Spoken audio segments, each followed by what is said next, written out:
I'm an alpha, Alara. I can't build an empire on love and dust. Julian's voice was as cold as the imported marble beneath her boots. He didn't even look at her, his gaze fixed on the sprawling estate beyond the glass. We are mates, Alara whispered, the words tasting like copper on her tongue. The bond in her chest was already fraying, snapping like wet twine. Were, Julian corrected smoothly, finally turning. Beside him stood Vivian, dripping in diamonds and purebred arrogance. Vivian's pack brings money, territory, and a bloodline my pack needs. You bring nothing but loyalty. I reject you, Alara. Leave the territory by midnight. Alara stared at the man she had loved since childhood, the agonizing tear in her soul silencing her wolf. She had nothing left, so she left. Chapter 1. The Severing.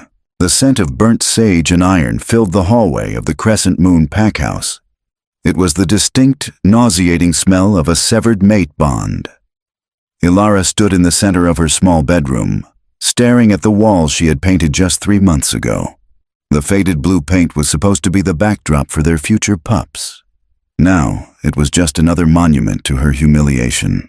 She moved mechanically. The physical pain in her chest was a living, breathing entity, a jagged blade twisting between her ribs with every shallow breath. Her wolf was silent, curled into a tight, agonizing ball in the darkest corner of her mind, too devastated to even whimper. Alara unzipped her canvas duffel bag. She didn't pack the silk dresses Julian had bought her for packed dinners, nor did she take the delicate silver jewelry he had gifted her on her 20th birthday. She packed heavy denim, thick sweaters, and her combat boots. Survival gear. When you were thrust out of a pack as an unmated, rejected female, you were essentially a rogue. And rogues didn't need silk. Make sure you leave the keycard. Alara froze. She didn't have to turn around to know Vivian was leaning against the doorframe. The rich Luna's scent, overwhelmingly sweet vanilla and expensive jasmine, cloyed the air, masking the bitter scent of Alara's broken bond. It's on the dresser, Alara said, her voice surprisingly steady, though her hands trembled as she shoved a final sweater into the bag. Vivian clicked her tongue, stepping into the room. Her designer heels tapped sharply against the hardwood. You shouldn't hold a grudge, Alara. Julian is an alpha. He has to think about the logistics of his people. Your bloodline is, well, it's muddy. You don't have the wealth or the connections to sustain a pack of this size. I do. Alara zipped the bag with a sharp, violent motion. The metallic sound echoed loudly in the tense silence. She finally turned to look at Vivian. The other woman was beautiful, objectively. Pale skin, raven hair, and a perfectly manicured presence that commanded attention.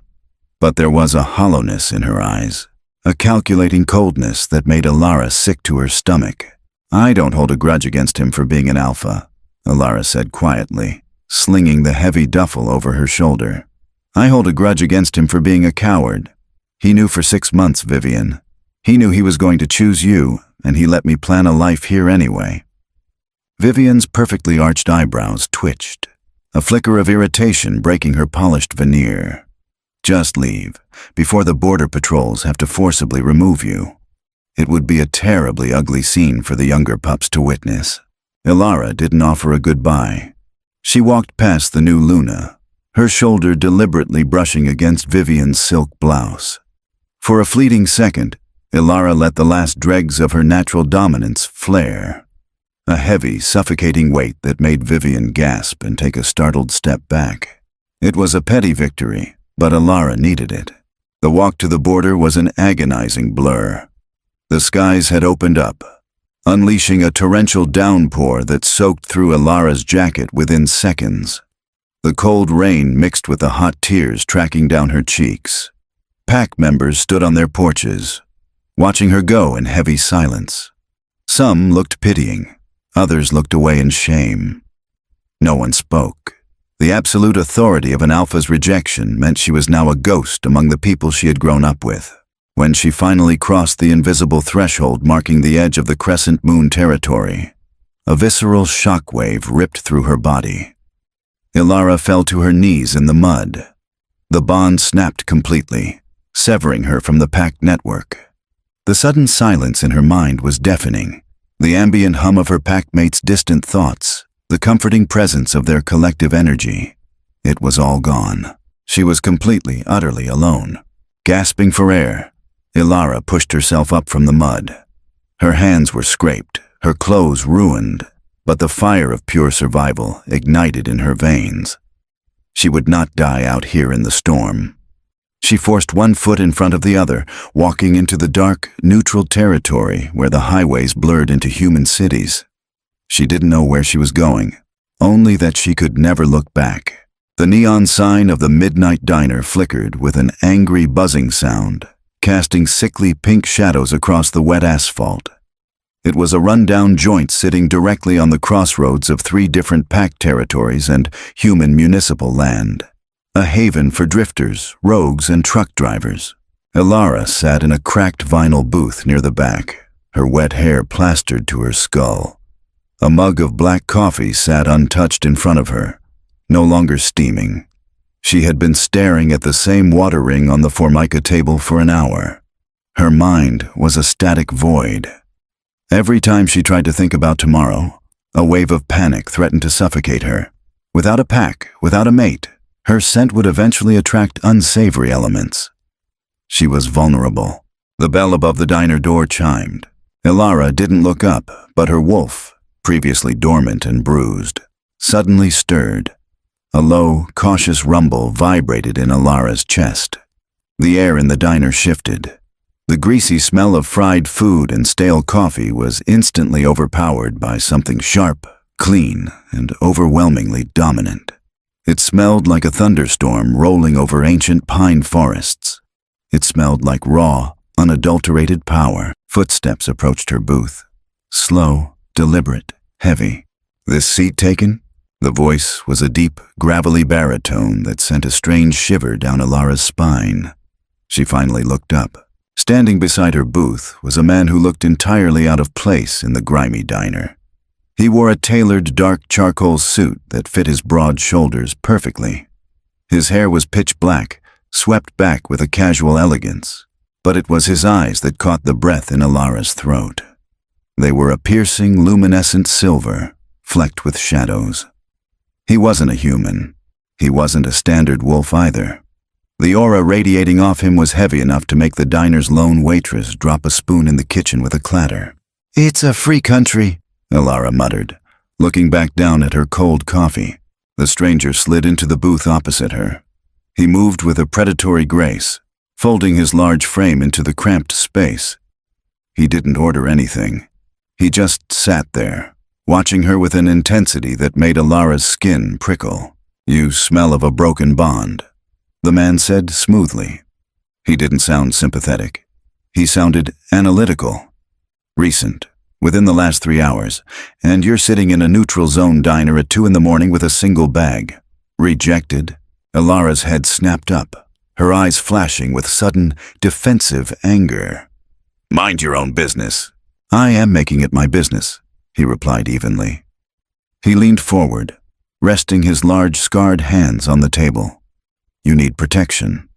A female severed from her alpha and pack without a new anchor is a target. By sunrise, every rogue within 50 miles will catch your scent." "I can take care of myself." "Perhaps," the man conceded, his silver eyes tracking the tremble in her hands. "But why fight a war of attrition when you don't have to? You need an anchor. A new bond to overwrite the old one, to shield your scent and give you a name that demands respect." Ilara let out a harsh, humorless laugh. "What are you offering? I don't even know you." "My name is Cassian," he said. He didn't offer a surname or a pack affiliation, which set off warning bells in Ilara's head. "And yes, I am offering." Ilara stared at him, searching his face for the punchline of a cruel joke. Why? Why would a stranger offer to mate a rejected packless wolf? What's in it for you?" Cassian leaned back, his expression unreadable. "I require a wife, immediately. There are political factions within my family that are demanding I settle down and take a mate. If I do not, my claim to my inheritance is challenged. I do not have the time or the patience for courtship. I need a woman who understands transaction. I offer you absolute safety, unimaginable wealth, and a name that will make the alpha who rejected you choke on his regrets. In exchange, you wear my ring, stand by my side, and ask no questions about my business. It was insane. It was the most ridiculous, dangerous proposition Alara had ever heard. Marrying a stranger in a diner despite her ex and secure safety. It sounded like a tragedy waiting to happen. But then Alara remembered the coldness in Julian's eyes. She remembered Vivian's condescending smirk. She remembered the sheer, terrifying silence of her own mind without a bond to anchor her to the earth. If she walked out of this diner alone, she would be hunted. A marriage of convenience, Alara whispered, testing the words. A binding contract, Cassian corrected softly. An exchange of vows, nothing more, unless you wish it. Alara looked into Cassian's silver eyes. They were dangerous, fathomless depths. But there was no deceit in them, just cold, hard pragmatism. Her wolf, completely silent since the rejection, gave a sudden, firm mental nudge. Yes. Okay, Alara breathed, her heart hammering against her ribs. Okay, Cassian, let's get married. They didn't wait for the sun to rise. Cassian possessed a terrifying sort of efficiency. Within 30 minutes, they were standing in the back room of a 24-hour mystical registry hidden behind a pawn shop just outside the human city limits. The officiant, an old witch with cataracts and skin like parchment, chewed on a root as she laid out the binding scroll. The room smelled of melting wax and dust. Alara's clothes were still damp, her boots caked with mud, contrasting sharply with Cassian's immaculate suit. He stood close to her, his sheer presence a solid wall of heat in the drafty room. You understand, the old witch rasped, pointing a crooked finger at Alara, that this is a blood binding? It bypasses the fates. It weaves your spirits together through old magic. It cannot be broken by a simple alpha's word. Only death severs this tie. Alara swallowed hard. The finality of it was suffocating. But Julian had already killed the girl she used to be. The woman standing here had nothing to lose. I understand. Cassian didn't hesitate. He pulled a silver dagger from his inner coat pocket and sliced the palm of his hand. He handed the blade to Alara. She took a deep breath, dragged the sharp edge across her own palm, and reached out. When Cassian's hand closed over hers, pressing their bleeding wounds together, Alara gasped. It wasn't a spark, it was an inferno. A rush of raw electrical energy surged up her arm, slamming into her chest with the force of a freight train. The empty, agonizing void left by Julian's rejection was instantly obliterated, flooded by a presence so vast and overwhelming it made Alara's knees buckle. Cassian caught her easily with his other arm, holding her flush against his side. Through the bond, she felt a fleeting glimpse of his inner self, ancient, monstrous, and cloaked in violent shadows. Her wolf didn't cower. It bowed. Done, the witch said, rolling up the blood-stained scroll. You are bound, husband and wife. Before Alara could catch her breath, the heavy wooden door of the registry shop crashed open, splintering against the wall. 3 large men stepped into the dim room. Alara's blood ran cold. It was Marcus, Julian's beta, flanked by 2 elite Crescent Moon enforcers. They were tracking her. Alara, Marcus barked, his eyes scanning the room before landing on her. He ignored Cassian entirely. The Alpha has reconsidered the terms of your departure.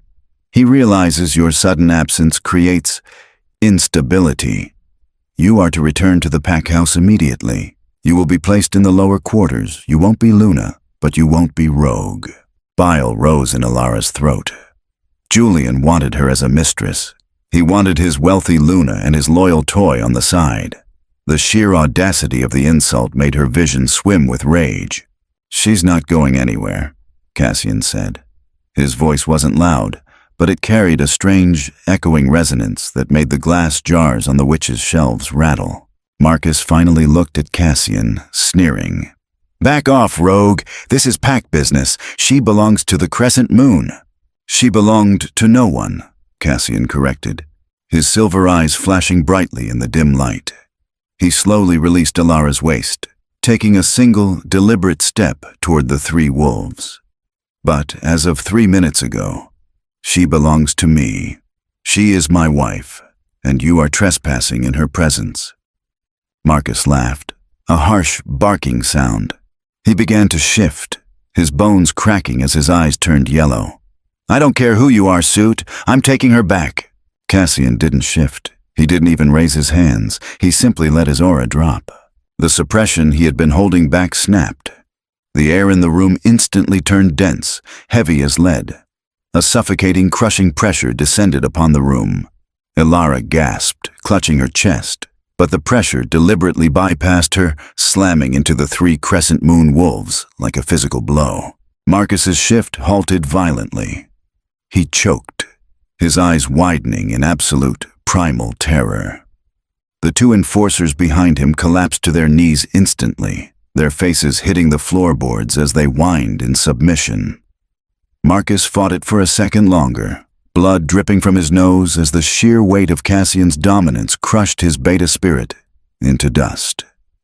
With a sickening thud, Marcus hit the floor, unable to lift his head. Alara stood paralyzed, her breath catching in her throat. Standard alphas could force a wolf to submit, but to crush a beta without a word, without a touch, without even shifting, that was impossible. Unless Cassian looked down at the trembling beta, his silver eyes cold and devoid of mercy. Tell Julian of the Crescent Moon, Cassian whispered, the sound carrying the weight of a death sentence, that if he or his mutts ever look in my queen's direction again, I will wipe his pack from the map. Now crawl out of my sight. Marcus scrambled backward on his hands and knees, dragging the enforcers with him, fleeing into the night like frightened pups. Alara stared at the man she had just married, her heart hammering a frantic rhythm. He had called her his queen. Cassian, she breathed, the realization dawning on her with terrifying clarity. Who are you? Cassian turned back to her, adjusting the cuffs of his suit jacket perfectly. The crushing pressure vanished in an instant. He looked at her, his expression entirely calm. I told you, Alara, he said smoothly. I am your husband. Now we have a plane to catch. The interior of the private jet was a masterclass in silent intimidation. There was no gaudy gold plating or excessive branding, only brushed steel, dark leather, and the low, barely perceptible hum of an engine that cost more than Alara's entire former pack territory. She sat near the window, staring blankly at the endless sea of black clouds beneath them. Her hands were folded tightly in her lap, the fresh, thin scar on her palm throbbing with a phantom heat. It was the only physical proof of the madness she had just committed. Across the aisle, Cassian was reviewing a tablet, his face illuminated by its cool blue light. He had removed his suit jacket, rolling up the sleeves of his crisp white shirt to reveal forearms corded with dense, shifting muscle. He hadn't spoken since the registry. You're radiating anxiety, Cassian said, his eyes never leaving the screen. Your heart rate hasn't dropped below 100 beats per minute since we took off. Alara bristled, turning away from the window. I just married a stranger who crippled a beta with a single look. Forgive me if I'm not entirely relaxed. Cassian finally looked up. His silver eyes caught the dim cabin light, glowing with an unnatural, almost predatory luminescence. Marcus was weak, a byproduct of a weak alpha. You should not measure my strength by his inability to withstand it. Standard alphas cannot crush people with their aura, Cassian, Alara retorted, leaning forward, the exhaustion in her bones overridden by sheer, frantic curiosity. You didn't even shift. Who are you running from? What kind of family politics requires you to bloodbind a stranger in the middle of the night? I am not running from anyone, Alara. They are running from me, he replied, his voice a low, terrifying rumble that vibrated right through the newly forged bond in her chest. As for my family, you will meet them soon enough. They respect strength and abhor hesitation. You will need to project the former and eliminate the latter. He set the tablet down and unbuckled his seatbelt, crossing the narrow aisle to sit in the heavy leather armchair directly facing hers. The sheer size of him, the sheer gravity of his presence, made the spacious cabin suddenly feel suffocatingly small. The bond we share is currently nascent, Cassian explained, his gaze dropping to her scarred palm. It will stabilize over the next few days. You will feel my presence in your mind, and I will feel yours. I will not intrude on your thoughts, but your physical state, your fear, your pain, your arousal, will be evident to me, and mine to you. Elara swallowed hard, her throat painfully dry. And what if Julian tries to track me? He's arrogant. He won't let an insult like what happened at the registry slide. A dark, chilling smile touched the corner of Cassian's mouth. It wasn't a smile of amusement. It was a promise of violence. Let him try. I would welcome the excuse. The plane began its descent an hour later. When they finally broke through the cloud cover, Elara gasped. They were flying over a dense, ancient mountain range that looked entirely untouched by human civilization. Nestled in a sprawling valley, surrounded by jagged peaks, was an estate that defied logic. It was a fortress of dark stone and towering glass, blending ancient Gothic architecture with brutalist modern design. It was 10 times the size of the Crescent Moon pack house. No, it was 100 times the size. It looked less like a home and more like a kingdom. When the jet touched down on a private, flood-lit airstrip, a sleek, black SUV was already waiting. The drive to the main house was cloaked in silence. As they pulled up to the massive, iron-wrought doors, staff members were lined up on the steps. They weren't humans. Elara could smell the wolf on them, but their scents were muted, rigidly suppressed. As Cassian stepped out of the vehicle, every single person on the steps dropped to one knee, bowing their heads in absolute, unquestioning submission. It wasn't the respectful nod pack members gave an alpha. It was the terrified reverence reserved for a god. Cassian walked past them without a glance, offering his hand to Elara as she stepped out of the car. Her combat boots hit the cobblestone. She felt tiny. She felt completely out of her depth. But as she placed her hand in his, feeling the electric pulse of the blood bond, she straightened her spine. "Welcome to Blackwood, Elara," Cassian murmured, leading her up the steps. "Do not show them fear, not even a drop." Sunlight streamed through windows stretching 20 feet high, casting long, sharp shadows across the gray marble floor. Elara woke to the smell of rain and pine, Cassian's scent, though she was alone in the vast, impossibly luxurious bedroom. She sat up, the silk sheets pooling around her waist. Her canvas duffel bag looked pathetic sitting at the foot of the massive 4-poster bed. Last night had been a blur of silent hallways and heavy oak doors. Cassian had shown her to this room, told her to rest, and vanished into the depths of the estate. Her wolf, previously a cowering shadow in her mind, was awake now. It paced restlessly, invigorated by the massive, ambient power thrumming through the floorboards of the estate, yet deeply on edge. This place did not smell like a normal pack. The scents layered in the stone walls were too old, too metallic, too heavy. Elara swung her legs out of bed. Someone had laid out a wardrobe for her in the adjoining dressing room. Gone were her damp jeans and heavy sweaters. In their place hung rows of exquisite tailored clothing, cashmere, silk, dark leathers. She ignored the dresses, opting for a pair of high-waisted black trousers and a thick, charcoal turtleneck. It felt like armor. She needed to understand her environment. She stepped out into the corridor, the silence of the massive house pressing against her eardrums.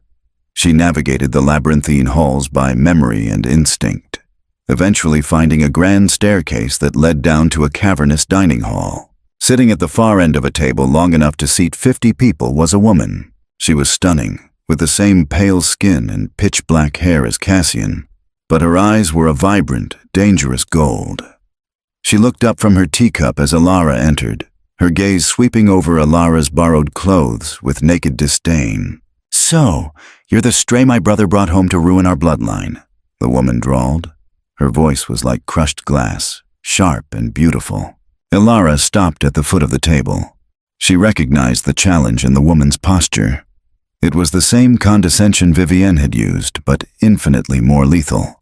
"I'm Ilara," she said, keeping her voice perfectly level. "And you are?" "Valeria," the woman replied, not offering a seat. "I am Cassian's sister, and I am the one who has to clean up the political mess he made by binding himself to a mudblood from a backwater pack. Do you have any idea what you've stepped into, little wolf?" "I know I stepped out of a bad situation and into a marriage contract," Ilara replied coolly. "Beyond that, you'll have to enlighten me." Valeria stood up. She was abnormally tall, towering over 6 feet, moving with that same terrifying, predatory grace Cassian possessed. She stalked down the length of the table, stopping just inches from Ilara. The golden-eyed woman let her aura leak. A sudden, crushing wave of dominance meant to force Ilara to her knees. It was agonizing. Ilara's bones ached, her lungs screaming for air as the pressure weighed down on her shoulders. Her knees buckled by an inch, but she gritted her teeth, tasting copper. Julian had broken her heart, but he hadn't broken her pride. She refused to submit to this woman. Through the sheer force of will, Ilara locked eyes with Valeria, refusing to look away, refusing to expose her throat. Valeria's eyes widened slightly in surprise, the crushing weight hesitating for a fraction of a second. Suddenly, the heavy oak doors at the end of the hall swung open. "Valeria." Cassian's voice wasn't raised, but it cracked through the room like a physical whip. The suffocating pressure Valeria had projected instantly vanished, shattered into nothingness by the sheer magnitude of Cassian's presence as he stepped into the room. He wore dark slacks and a black button-down, his silver eyes fixed on his sister with a terrifying, absolute calm.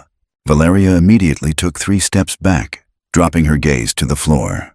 The arrogant, lethal woman from a moment ago was suddenly trembling. "Brother," Valeria whispered, her voice tight, "I was simply welcoming our new guest." "She is not a guest," Cassian said, crossing the room until he was standing directly behind Ilara. He placed a large, heavy hand on the small of Ilara's back. The touch sent a jolt of heat through her, stabilizing her shaking legs. "She is my wife. She is the lady of this estate. You will address her with the respect owed to my equal, or I will remove your tongue from your mouth. Look at me and tell me you understand." Valeria swallowed hard, her eyes wide with genuine fear as she looked up. "I understand, Cassian." "Leave us," he commanded. Valeria didn't hesitate. She practically fled the room, the heavy doors clicking shut behind her. Ilara let out a breath she didn't know she was holding, her hands shaking slightly as the adrenaline receded. She looked up at Cassian. He wasn't looking at the door. He was looking down at her, his silver eyes mapping the tension in her face. "You didn't bow to her," Cassian noted, a strange, dark approval coloring his tone. "I'm tired of bowing," Ilara muttered, turning to face him fully.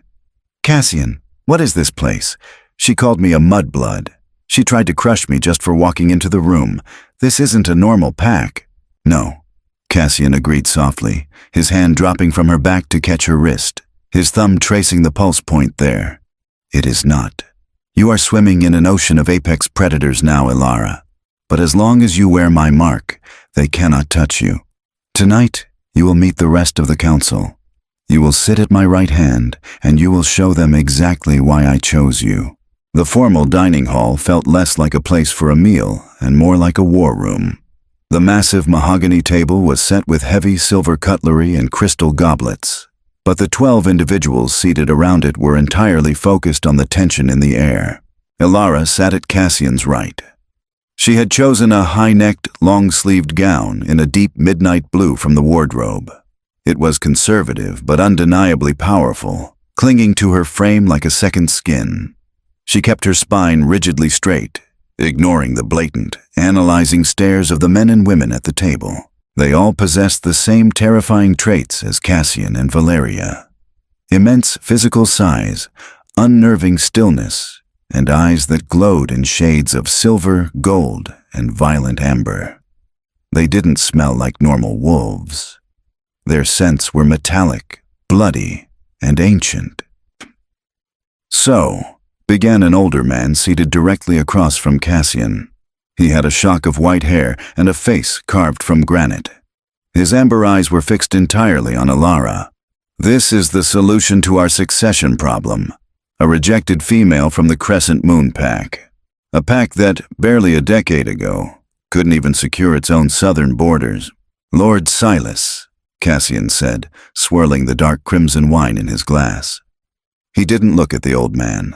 "I suggest you choose your next words with extreme caution," Silas sneered, slamming a heavy ringed fist onto the table. The crystal rattled. "I speak for the council, Cassian.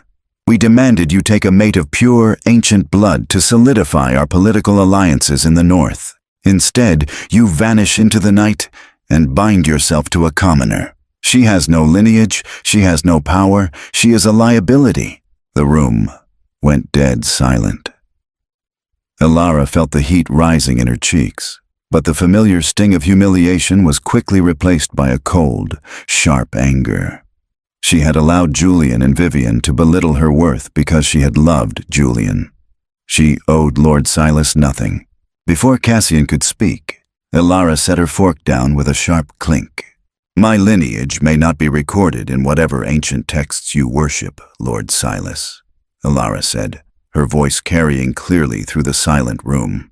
"But my loyalty to the Crescent Moon was absolute, and they discarded it because they valued wealth over character. If this council values the same superficial metrics, then perhaps the weakness lies in your leadership, not my blood." A collective, sharp intake of breath echoed around the table.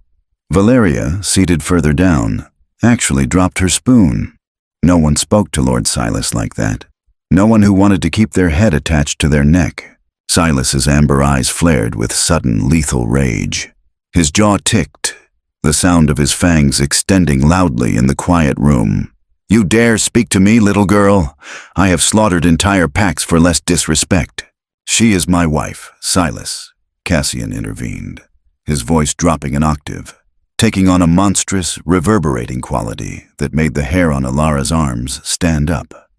The shadows in the corners of the room seemed to stretch and warp, drawn toward Cassian like magnets. "She speaks with my voice, and she is entirely correct." Cassian finally looked up, his luminescent silver eyes locking onto the elder. "You harp on alliances in the north, but I know you've been secretly communicating with Alpha Julian of the Crescent Moon." Alara's head snapped toward Cassian, her heart skipping a beat. "Julian?" Silas paled slightly, though he tried to maintain his furious facade. "It is my duty to monitor the lesser packs. Julian has ambition. He has recently acquired the wealth of the Sunfire Pack through his new Luna. He could be a useful pawn." "He is a fool," Cassian stated coldly. "A fool who rejected his true mate for a bank account. And now, because you entertained his ambitions, he believes he has the right to demand things from us. He sent emissaries to our southern border this morning, Silas. He is demanding the return of his property." Alara felt the blood drain from her face. Julian was actually trying to hunt her down. He couldn't accept that something he discarded had found a place somewhere else. It was an insult to his alpha ego. "Let him demand," Silas scoffed, recovering his composure. "It only proves my point. The girl brings the drama of lesser wolves to our doorstep." Cassian leaned forward, placing his hands flat on the mahogany table. The wood beneath his fingertips actually groaned, small fissures cracking outward from his grip. The terrifying aura he had unleashed in the registry was back, multiplied by 1,000. It didn't just press against the room, it suffocated the very air, stealing the oxygen from their lungs. Every single elder at the table, including Silas, slumped in their chairs, their breathing ragged as they were physically pinned by the sheer, unadulterated power of Cassian's dominance. Alara sat untouched in the center of the storm, protected by the blood bond. She watched in awe as her husband effortlessly dominated 12 of the most terrifying creatures she had ever seen. "Julian's demands are not drama," Cassian whispered, the sound echoing like a death knell in the massive hall. "They are an act of war. He believes he is hunting a rogue. He does not yet realize he is hunting my queen. I want the Crescent Moon Pact dismantled, Silas. I want their trade routes cut, their borders squeezed, and their alpha brought to his knees, and I want it done by the end of the week." Cassian stood up, his towering frame casting a massive, monstrous shadow against the far wall. He looked down at Alara, offering her his hand. "Dinner is over," he said calmly. Alara took his hand, her mind spinning with a terrifying, exhilarating realization. As they walked out of the silent, terrified dining hall, she finally understood what Vivian meant when she said Julian was building an empire. Julian was trying to build an empire, but she had just married the king. The destruction of the Crescent Moon Pact did not happen with a roar of teeth and claws. It happened in the terrifying clinical silence of the Blackwood War Room. Over the next 3 days, Alara watched as Cassian's empire systematically dismantled Julian's life. The War Room was a cavernous space beneath the estate, illuminated by the harsh blue glow of digital maps and financial ledgers. Cassian did not deploy soldiers, he deployed his immense global reach. Lord Silas, who had begrudgingly accepted Alara's presence after her display of spine at the dinner table, stood before a massive digital map of the regional pact territories. The Sunfire treasury accounts, which Alpha Julian recently acquired through his new Luna, have been frozen, Silas reported, his amber eyes gleaming with dark satisfaction. Our shell corporations initiated a hostile takeover of their human-facing logistics companies. Within 48 hours, Crescent Moon supply lines for food, medical supplies, and weapons will run completely dry. Furthermore, the neighboring pacts, those Julian considered allies, have withdrawn their support upon receiving our gentle warning. Cassian stood at the head of the dark obsidian table, his arms crossed over his broad chest. He wore a simple black sweater, but the ambient power radiating from him made the air in the room feel thick as water. "Casualties? None," Silas replied. "We are squeezing them out, not slaughtering them. Just as you ordered, my king." Alara sat to Cassian's right. The title still sent a shiver down her spine. King. She wasn't just married to an alpha, she was married to the apex of their entire species. The Lycans were supposed to be a myth, ancient, pure-blooded progenitors of the werewolf race who had faded into history. But they hadn't faded. They had simply built an empire in the shadows, controlling the world's wealth and politics from estates like Blackwood. And now, she was their queen. Through the blood bond, which had grown steadily stronger over the past 3 days, Alara felt Cassian's focus shift to her. A warm, heavy sensation brushed against the edge of her consciousness, his silent inquiry. "Are you satisfied?" Alara looked at the blinking red lights on the map, representing Julian's collapsing borders. A week ago, she would have wept at the sight. She had loved the people of the Crescent Moon. But when she had walked out into the rain, rejected and broken, not a single one of them had offered her a hand. They had chosen Julian's wealth over her loyalty. "Julian won't surrender peacefully," Alara said aloud, breaking the silence of the war room. Her voice was steady, void of the trembling girl who had cried in the diner. "He is too proud. When he realizes his money can't fix this, he will panic. He will try to force a physical confrontation." As if summoned by her words, the heavy metal door of the war room swung open. A Lycan guard, towering at nearly 7 feet tall, bowed deeply before stepping inside. "My king," the guard rumbled, "we have received a missive. Alpha Julian has massed his elite enforcers at the Iron Gorge, on the edge of the neutral zone. He is demanding a parley with the rogue faction attacking his borders. He insists he will not leave until the leader faces him." Silas let out a harsh, barking laugh. "The boy thinks he's fighting rogues. Shall I send a squad to bring me his head?" "No," Cassian said softly. The room instantly fell dead silent. Cassian turned to Alara, his silver eyes pinning her in place. The fathomless depths of his gaze searched her face, looking for any lingering attachment, any hesitation. "He is your past, Alara. The choice is yours. Do we starve him out, or do we answer him?" Alara stood up, She smoothed her hands over the dark, tailored leather of her jacket. The phantom pain of her severed mate bond was completely gone, replaced by the thrumming, electric power of the Lycan King flowing through her veins. "We answer him," Alara said, her eyes narrowing as she looked at the map. "He rejected me in front of his new Luna to prove a point about power. It's time we showed him what real power looks like." Cassian's lips curved into a slow, devastating smile. It was a predator's smile, entirely devoid of mercy. He offered her his arm. "Then let us go greet your ex-alpha, my queen."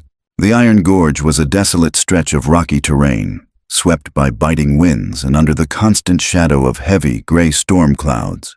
The air smelled of ozone, wet earth, and the sharp, acidic stench of fear. Julian stood at the center of the gorge, flanked by 20 of his largest, most lethal Crescent Moon enforcers. Beside him stood Vivian. The rich Luna looked entirely out of place in the rugged terrain, her designer coat pulled tight against the wind, her perfectly styled hair whipping wildly around her face. They did not look like an empire in the making. They looked exhausted, desperate, and entirely terrified by the unseen force tearing their pack apart. When Cassian's convoy arrived, it wasn't an army. It was 3 sleek, armored black SUVs. The vehicles rolled to a silent stop at the edge of the gorge. The doors opened, and 8 Lycan guards stepped out. They didn't shift, but they didn't need to. The sheer, suffocating weight of their collective auras instantly pressed down on the gorge. The Crescent Moon enforcers staggered, several of them whining low in their throats, instinctively dropping their gazes to the rocky ground. Julian's face went pale, but he forced his jaw tight, stepping forward. "I demand to see the leader of this coward siege. Show yourself!" The door to the lead SUV opened. Cassian stepped out into the howling wind. He wore a long, dark overcoat that caught the gale, his pitch-black hair sweeping back to reveal the luminescent silver fire burning in his eyes. He walked forward with the slow, deliberate grace of an executioner. Julian's eyes widened in recognition. "You, the rogue from the diner. You're behind this?" "I am behind many things, boy," Cassian replied, his voice a low, gravelly rumble that effortlessly cut through the sound of the wind. Then, Cassian stopped and turned, offering his hand toward the vehicle. Alara stepped out. A collective gasp echoed from the Crescent Moon wolves. Julian physically recoiled, taking a stumbling step backward. Vivian let out a strangled, breathless sound. Alara looked nothing like the broken, rain-soaked girl they had banished. She wore a high-collared, silver-threaded cloak that draped over her shoulders, her chin held high, her eyes cold and calculating. The aura radiating from her wasn't just her own. It was heavily laced with Cassian's ancient, terrifying power. She walked to Cassian's side, and he placed a possessive hand on the small of her back. "Alara?" Julian whispered, his voice cracking. He looked between her and Cassian, his mind violently rejecting the reality in front of him. "What is this? What have you done? You bound yourself to a rogue to attack your own pack?" "He isn't a rogue, Julian," Alara said, her voice echoing off the canyon walls. It was perfectly steady. "And the Crescent Moon is no longer my pack. You made sure of that." Vivian, shaking visibly, stepped forward. "We have money. We have the Sunfire treasury. Whatever this mercenary is charging you, Alara, we can double it. Just call off the cyber attacks. Call off the blockades."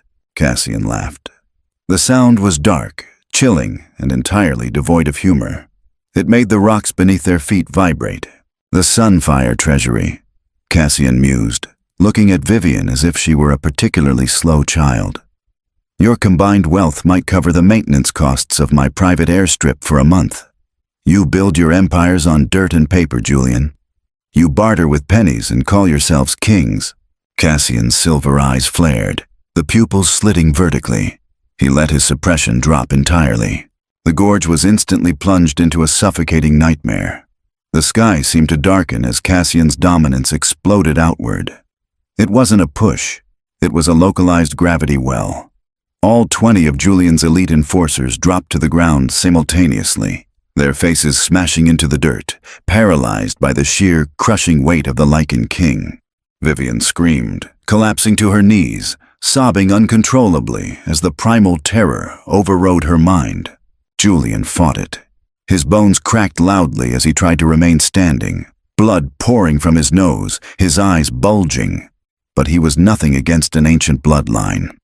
With a sickening thud, Julian hit his knees, gasping for air, forced to look up at the man he had called a rogue. "I am Cassian Vane," the king rumbled, the air vibrating with his decree. "I am the Lycan King of the Northern Hemisphere, and you, Alpha Julian, have insulted my queen." Julian's tear-filled eyes darted to Alara. The realization finally struck him. The absolute, unmitigated ruin he had brought upon himself. He had discarded a loyal mate, and in doing so, he had handed her the keys to the world. "Alara," Julian choked out, a pathetic begging sound. "Please, we were mates, please." Alara looked down at the man who had broken her heart. She felt nothing. No anger, no sadness. Just a cold, final clarity. "You told me you couldn't build an empire on loyalty, Julian," Alara said softly, her words piercing the wind. "You were wrong. You just couldn't build it on mine. My husband, however, values what you discarded. You are stripped of your alpha title. You and Vivian are banished from these lands. Your pack will be dismantled and absorbed into the Blackwood network. If I ever see your face again, the fates themselves will not be able to save you from my husband's wrath." She turned her back on him, the ultimate gesture of an alpha's dismissal. "We are done here, Cassian." Cassian smiled, a proud, terrifying expression. "As you command, my queen." The storm broke as they returned to the Blackwood estate, leaving behind a clear, brilliant night sky littered with stars. The estate was quiet, the heavy tension of the past few days evaporating into the crisp mountain air. Alara stood on the massive stone balcony of their bedroom suite, looking out over the sprawling, moonlit valley. She held a glass of dark amber whiskey, though she hadn't taken a sip. The adrenaline was finally leaving her system, replaced by a profound, echoing peace. She had closed the book on Julian. The girl who had wept in the mud was gone forever. The heavy glass doors slid open behind her. Cassian stepped onto the balcony, shedding his overcoat. In the moonlight, his silver eyes seemed to glow from within. He moved silently, coming to stand beside her at the stone balustrade. For a long moment, neither of them spoke. The silence wasn't tense. It was a comfortable, shared understanding. "Silas informs me the Crescent Moon territory has formally surrendered," Cassian murmured, his voice a low vibration that settled deep in Alara's chest. "Julian and his Luna fled south. They are rogues now." "A fitting end," Alara replied quietly. She turned her head to look at him. "Thank you, Cassian. You didn't have to go to such lengths. You could have just killed him in the diner that night." Cassian turned to fully face her. The predator's mask he wore for the world slipped just a fraction, revealing the ancient, deeply protective soul beneath. "I did not bind you to me simply to use you as a political shield, Alara. I could have terrified the council into submission without a wife." Alara's breath hitched. "Then why? Why me?" Cassian reached out, his large, rough hand gently cupping her jaw. His thumb brushed over her cheekbone, a touch so incredibly tender it stood in stark contrast to the monster she knew he could be. "Because when I walked into that diner, my Lycan, a beast that has slept quietly for 3 centuries, woke up and howled," Cassian confessed, his voice thick with raw emotion. "I smelled your broken bond. I smelled your pain. But when you looked up at me, there was no defeat in your eyes. Only survival. The fates make mistakes, Alara. They paired you with a weak boy who could not handle the fire in your spirit. So, I bypassed the fates. I chose you myself." A tear slipped down Alara's cheek, but it wasn't a tear of sorrow. It was the physical manifestation of the final wall in her heart crumbling to dust. The blood bond between them flared, no longer just a magical tether of convenience. but a blindingly bright connection of two souls recognizing their exact equal. She felt his absolute devotion, his unyielding strength, and his deep, consuming need for her. In return, she let her own walls drop, flooding the bond with her gratitude, her loyalty, and the terrifying, beautiful realization that she was falling deeply in love with a monster who treated her like a goddess. Cassian's breath hitched as he felt the shift in her emotions through the bond. His silver eyes darkened, filled with a desperate, burning hunger. "Are you afraid of what I am, Alara?" he whispered, leaning in closer, his scent of pine and lightning wrapping around her like a blanket. Alara reached up, tangling her fingers in the dark hair at the nape of his neck. She pulled him down slightly, her lips hovering just millimeters from his. "I was afraid when I had nothing," Alara breathed, her eyes locking onto his. "But I am the Lycan King's mate now. I don't think I'll ever be afraid of the dark again." Cassian groaned, a deeply primal sound, before capturing her lips in a bruising, desperate kiss. It was a kiss that tasted of victory, of claimed territory, and of a future built on unbreakable loyalty. As the Lycan King wrapped his arms around his queen, pulling her flush against his chest under the starlight, Alara knew the truth. Julian had chosen a rich Luna to build an empire of dust, but Alara had married a stranger and inherited the entire world.